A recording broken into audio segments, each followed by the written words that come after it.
Breakfast റെഡിയാണ്. ജ്യോതിന്റെ purse കണ്ടോ? Purse എവിടെയാ വെച്ചെന്ന് വെച്ചാൽ അവിടെ നോക്കിയാൽ മതി. ഈ കുട്ടി ഇവിടെ ജോലി ചെയ്യുന്നതാ? ഒരേ ഓഫീസിലല്ല, പക്ഷെ ഒരേ ബിൽഡിങ്ങില. എന്താ മേഡത്തിന്റെ പേര്? ജ്യോതി. ജ്യോതി. എന്റെ ജോലി ഡ്രൈവിംഗ് പഠിച്ചിട്ടില്ല. ഞാൻ നല്ല പീസ് വാങ്ങി.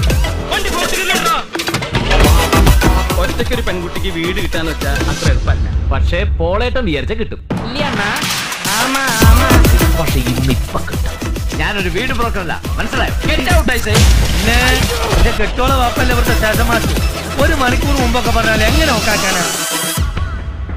ഇതാകെ കുഴഞ്ഞു മറിയുന്ന ലക്ഷണമാ. ഇവിടെ വേറൊരു സംഭവം നടന്നു. ഒരു ആറ്റം ബോംബ് വിട്ട് അവിടുന്ന് മുങ്ങിയില്ലേ? എന്റെ അവസ്ഥ അറിയോ?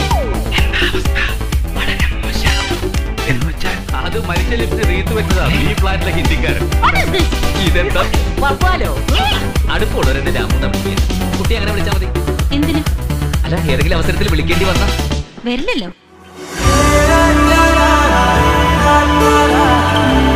ഇനി യഥാർത്ഥ കല്യാണം കഴിക്കുമ്പോൾ ഈ ഡിസ്ട്രിക്ട് തന്നെ വിടേണ്ടി വരും.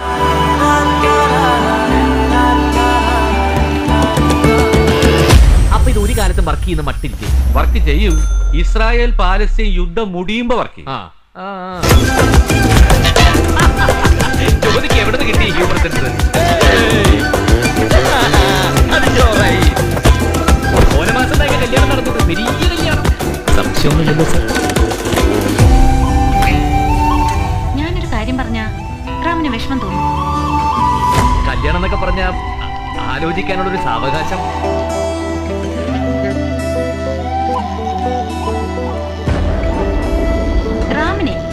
റാമിനെ പോലൊരു പാവം പൂച്ചക്കുട്ടി പെണ്ണ നല്ലത്. എന്നെ പോലൊരെണ്ണം.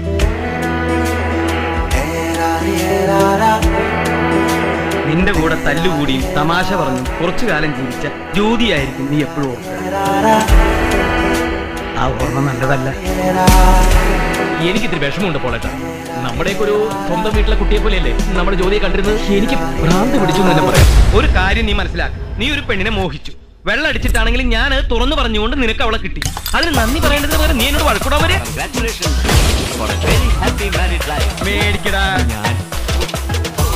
ഇത്ര അടുത്തടുത്ത ഓഫീസിലിരുന്ന് പ്രേമിച്ചിട്ടും സംഭവം ഞങ്ങൾക്ക് ആർക്കും മനസ്സിലായില്ല എന്നുള്ളതാണ്. പിന്നെ അല്ലാതെ സ്വന്തം ഭാര്യ സീറ്റിന്റെ സമ്മതമാണ്. Thank you.